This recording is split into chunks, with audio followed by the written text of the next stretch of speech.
नमस्कार दोस्तों। दीनदयाल जी की पत्नी को गुजरे ज़माना बीत गया। अपने 2 बेटों और 1 बेटियों को अपनी मेहनत से संघर्ष से पाल पोस कर दीनदयाल जी ने जवान किया। बड़े बेटे सुधीर की शादी कर दी। बड़ी बहू घर में आई। कुछ दिन तो रही ससुर और देवर और ननद के साथ, लेकिन फिर बड़ा बेटा शहर जाने लगा तो अपनी पत्नी सुशीला को लेकर चला गया। फिर दीनदयाल जी और छोटा बेटा राजेश अकेले रह गया। छोटी बेटी ज्योति थी। कुछ दिनों के बाद ज्योति के लिए भी अच्छा सा रिश्ता देखे और उसकी भी शादी करवा दी है। ज्योति के चले जाने के बाद घर में स्थिति बहुत खराब हो गई, क्योंकि ज्योति ही पिता को 1 गिलास पानी तक देती थी, एक घर का काम करती थी, छोटे भाई राजेश का ख्याल रखती थी, पिता का ख्याल रखती थी, घर की साफ सफाई करती थी। अब तो बड़ा मुश्किल हो गया। औरत के बिना ये घर काटने को दौड़ने लगा। कभी कभी 3-4 महीने में बड़ी भाभी एक बार आती तो पूरे घर की सफाई कर देती, खाने पीने का बहुत सारा सामान बना देती और चली जाती। 15 दिन भी वो सब नहीं चलता और फिर जस का तस हाल। दीनदयाल जी अब कहने लगे, राजेश बेटा अब तुम भी शादी कर लो, क्योंकि तुम यहीं पर नौकरी करते हो, अपनी ही दुकान संभालते हो। बहू आएगी तो हमेशा घर में ही रहेगी। एक औरत के आने से के मकान कहीं घर तो बनेगा। मुझे तो कोई 1 गिलास पानी देगा, तुम्हारा ख्याल रखेगा। राजेश कहता है, बात तो आप ठीक ही कह रहे हैं पापा, और बड़े भैया की भी शादी हो गई है और ज्योति भी अब अपने ससुराल में बस गई है, तो मुझे भी शादी कर ही लेनी चाहिए। दीनदयाल जी देखने में साधारण से सीधे साधे से इंसान थे, लेकिन थे बड़े रंगीले मिजाज के। कहते हैं अपनी पत्नी के साथ बहुत रोमांस किया करते थे, बहुत शौकीन हुआ करते थे। अपनी पत्नी को पिक्चर दिखाने ले जाते थे, शहर ले जाते थे घुमाने, उनके लिए चूड़ियाँ लाल साड़ी लेकर आते थे। लेकिन नियति का खेल ऐसा था कि उनका जीवन साथी तो उनसे बिछड़ गया। राजेश की माँ को गुजरे बहुत ज़माना बीत गया। दीनदयाल जी बिल्कुल जवान थे जब उनकी पत्नी गुजर गई, पर उन्होंने मुड़कर कभी दूसरी शादी करने के बारे में नहीं सोचा। राजेश के रिश्ते की बात चलाने लगी। बहुत सारे लड़की वाले को रिश्ता आया, लेकिन दीनदयाल जी ने पसंद नहीं किया। वो चाहते थे कि मेरे घर में पढ़ी लिखी और खूबसूरत बहू आए।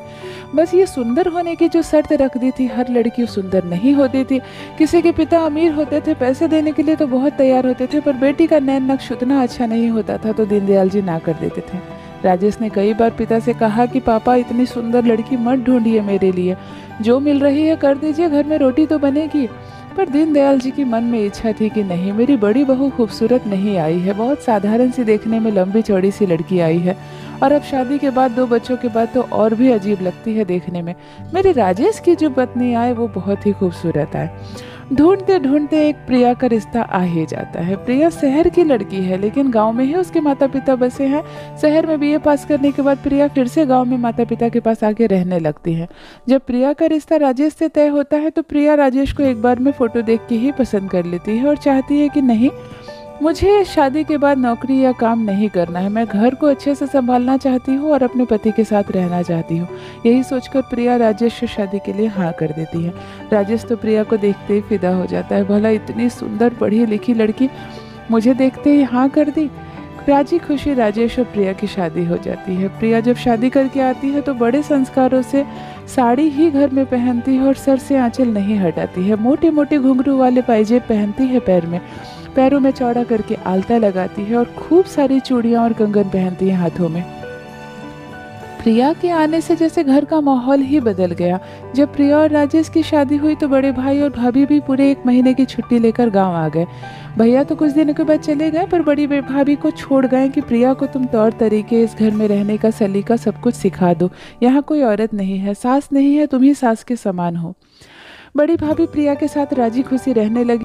दोनों देवरानी जेठानी खूब हंसी मजाक ठिठोली करते और एक दूसरे के साथ समय बिताते। छोटी ननद ज्योति भी आ गई थी शादी में और काफी दिन वो भी रह गई, लेकिन अब 1 महीना पूरने के बाद ज्योति के ससुराल वाले उसे लेने आ गए। उन्होंने कहा कि ज्योति चलो, अब अपना भी घर संभालना है, तुम्हारी भाभी तो अच्छे से बस गई। ये कहकर ज्योति अपनी दोनों भाभी से विदा ले लेती है। बड़ी जेठानी को अभी 10 दिन और रहना है यहाँ। लास्ट के 10 दिन में बड़ी जेठानी प्रिया के कान में कुछ कुछ डालने लगी। प्रिया कहने लगी, दीदी आप क्या कह रही है, मेरी समझ में नहीं आ रही। बड़ी जेठानी कहती है, देखो प्रिया, आज मैं तुम्हारे साथ हूँ, रात में भी तुम्हें बाहर निकलना पड़ता है तो मैं रहती हूँ। राजेश भैया का क्या है, वो तो बीच बीच में शहर चले जाते हैं 3-3 4-4 दिन के लिए, तुम अकेली कैसे रहोगी। प्रिया कहती है, दीदी मैं अकेली क्यों रहूँगी, पिताजी है ना, बाबूजी के रहते मुझे अकेलापन थोड़े लगेगा। बड़ी जेठानी कहती है, यही तो बस तुम्हें समझ में नहीं आ रहा है प्रिया, मैं क्या कहना चाह रही हूँ। प्रिया कहती है, जो कहना है दीदी साफ साफ कहिए। बड़ी जेठानी कहती है, देखो प्रिया, तुम बाबूजी से थोड़ा बचकर रहना, बाबूजी बड़े रंगीले मिजाज के आदमी हैं। प्रिया कहती है, दीदी कैसी बातें कर रहे हैं, वो तो पिताजी है, हम तो बेटी समान है उनकी। बड़ी जेठानी कहती है, कोई यहाँ बेटी और कोई बाप समान नहीं है, वो तुम्हारे पिता नहीं ससुर है, भूलो नहीं। और मैं जो एक्सपीरियंस की हूँ इस घर में वही बता रही हूँ।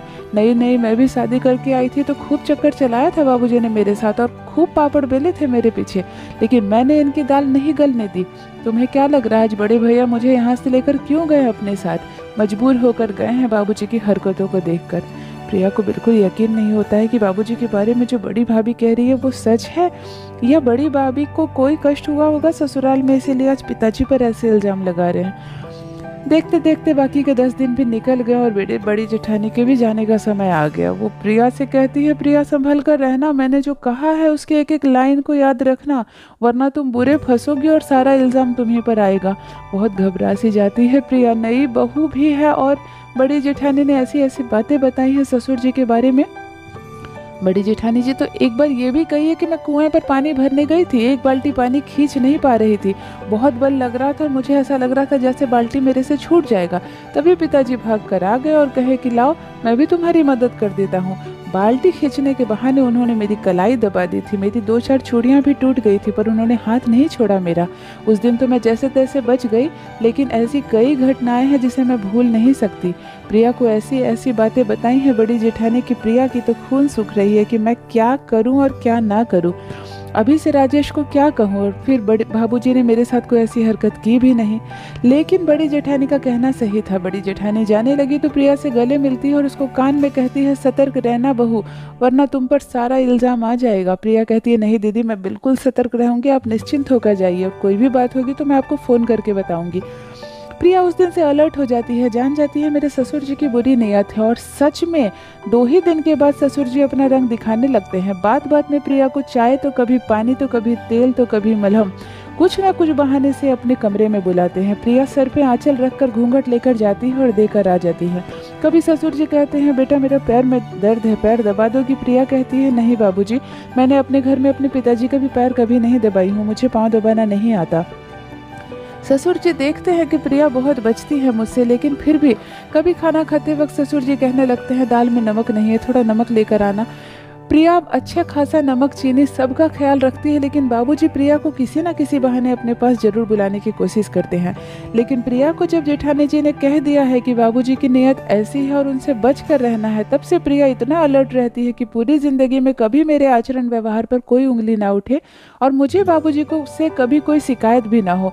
इसीलिए प्रिया रिश्तों का मान मर्यादा समझते हुए बाबूजी से बेहतर दूरी बनाकर रखती है और हर वक्त अपने पति को सारी बातें बताती है और अपनी समझदारी से इस घर गृहस्थी को अपने हाथ में ली हुई है। तो ये थी दोस्तों नई बहू और ससुर जी के बदले बदले नियत की एक छोटी सी कहानी। आशा करती हूँ दोस्तों कहानी आपको पसंद आई होगी। मेरी कहानियाँ पसंद आए तो चैनल को सब्सक्राइब जरूर कीजिए, हर रोज लेकर आऊंगी दिल को छू जाने वाली 5 अलग अलग अनोखी कहानी। धन्यवाद।